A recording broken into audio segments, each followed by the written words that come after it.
Welcome back to another episode of Flawless Play-In Garage, where today we are attempting to make engine mounts to fit a Duramax 6.6 liter V8 and Allison transmission into my 1994 Buick Roadmaster station wagon. And as you can tell, this plan is really not working. Yeah, stay tuned.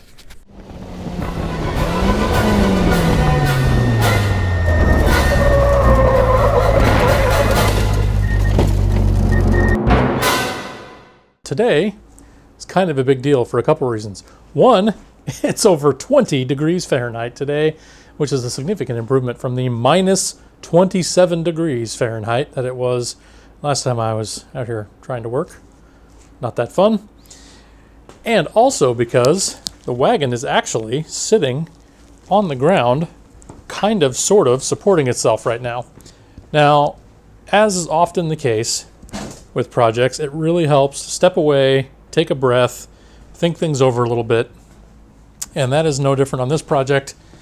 And after my last session, I realized that I had made in retrospect, very obvious, but very dumb mistake when taking measurements and setting up all of the distances and clearances between things to make room for the Duramax. Case in point, I was measuring to figure out how much clearance I needed for the turbo between the top of the engine here and then the cowl underneath the windshield where the turbo needs to go.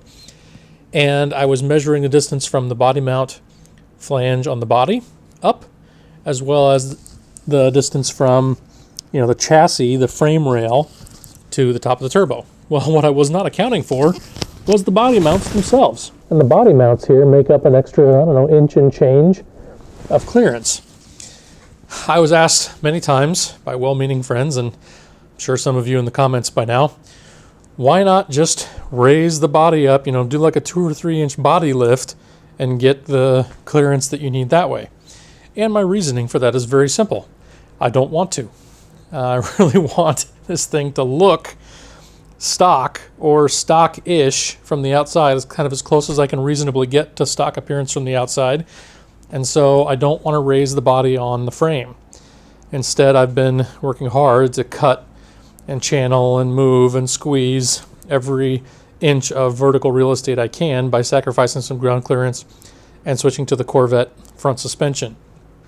Now, through that process, essentially what I'm trying to do is figure out whether these frame rails were at the right height relative to the original frame rails in the car. And because I didn't factor in those body mounts properly, and because I think I still have a little bit of clearance to play with here vertically for that turbo that fit up underneath the windshield, I think I can actually have the entire frame rail and front cradle assembly up another 1.5 inches or so higher right here, like where it mounts onto the original frame. So obviously, step one was to cut off my nasty booger welded temporary supports on these frame rails. And step two was going to be doing the thing I hadn't actually done the first time when making these frame rails, and that's drilling the holes and reinforcing them where the bolts for these fancy adapters from Dopperton Performance actually bolt through those 2x4 steel frame rails.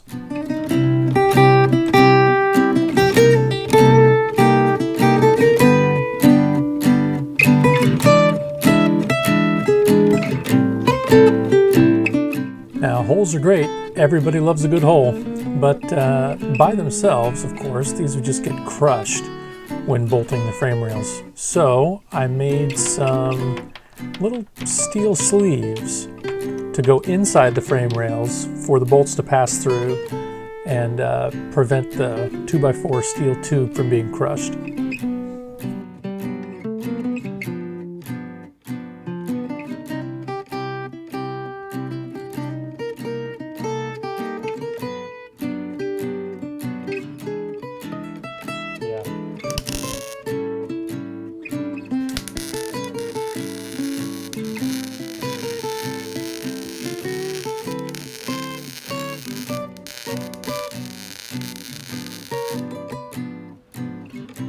And after repeating that process a couple dozen times, it was now time to begin work on the actual engine mounts themselves. And I decided this time around to try actually using the stock Corvette engine mounts as my base, rather than trying to hang it from the sides of the frame rails with the truck mounts.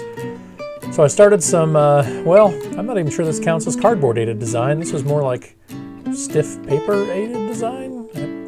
I don't know, but it worked reasonably well for me, with flat plates to attach to the Corvette mounts down below, flat plates to go onto the engine block patterned from the old mounts that mount to the block, and then some nice beefy tube steel to go between. And I also had to make some windows in these so that I could actually get the nut attached to the mount. And while this version is not, fully gusseted, hopefully you get the general idea. And I'm optimistic that it will be strong enough. The driver's and passenger side mounts are actually significantly different. The angle is quite a bit different, and the distance is quite a bit different, but I use the same method in both cases.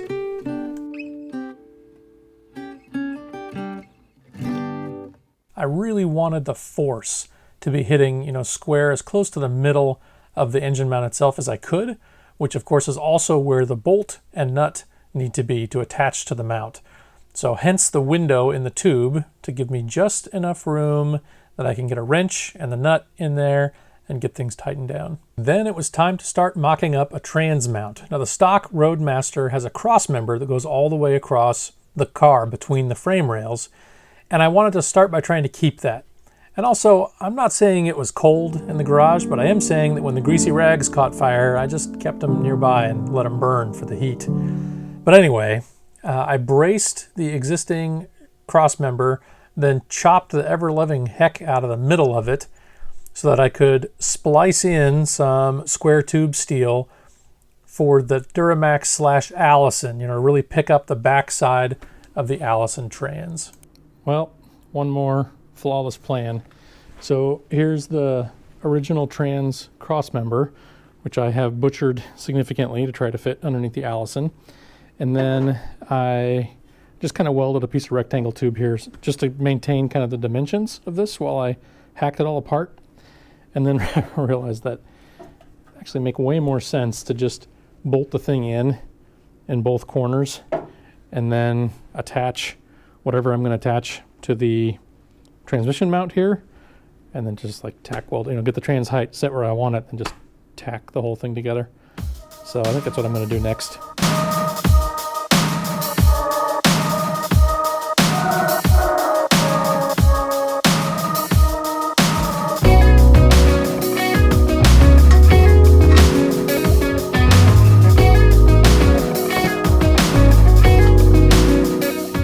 I realized pretty quickly that I was going to have a challenge when it came to making these little side plates that I had intended for this, at least mock-up version of the trans mount. And that was that I needed to make them out of something pretty robust. I had some nearly 1/4-inch plate steel to make them out of, but my $18 Harbor Freight sheet metal bender was not going to bend 1/4-inch plate. So I was actually pretty happy with this method. I used my hydraulic press and a junk bolt to, press down into the valleys of some arbors, and actually was able to control the bend pretty nicely. I was happy with this method. I used it quite a bit on different pieces as we went along.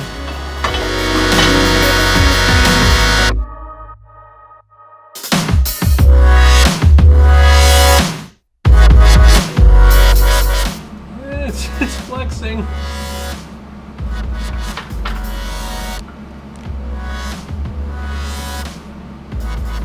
Flexing but holding.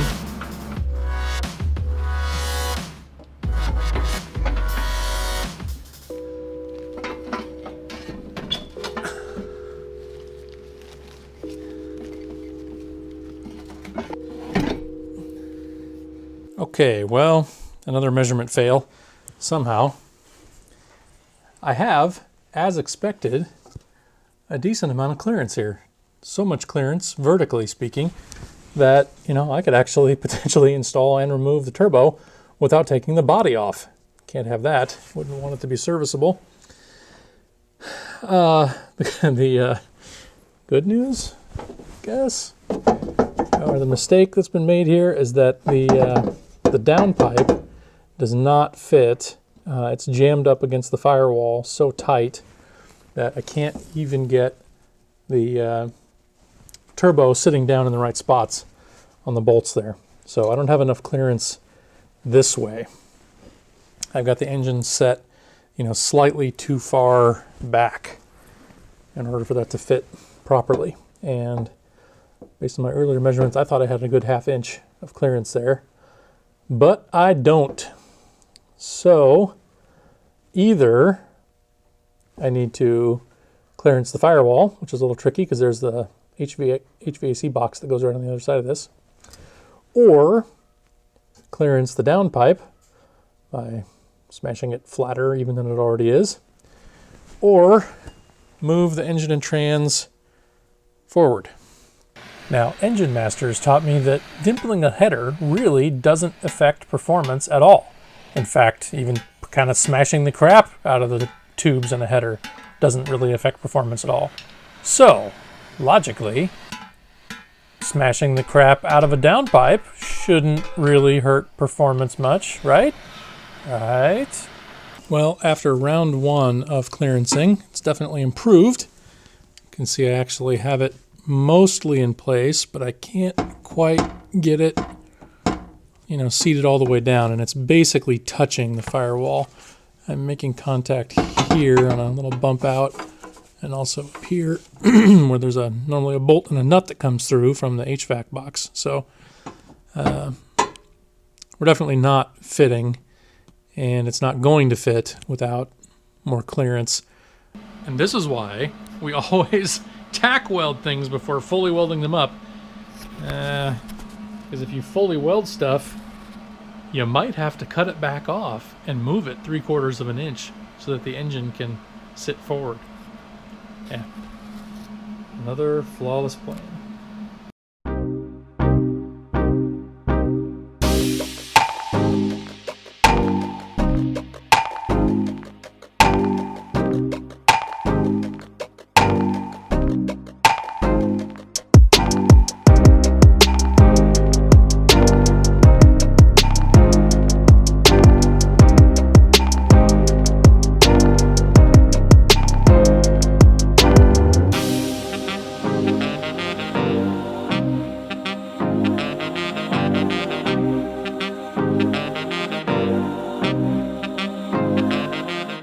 And yes, in addition to having to cut the motor mounts off and reposition them, I also had to clearance the oil pan a bit more and cut the corners off of it so that it could fit up into that lower section of the Corvette subframe without making any contact.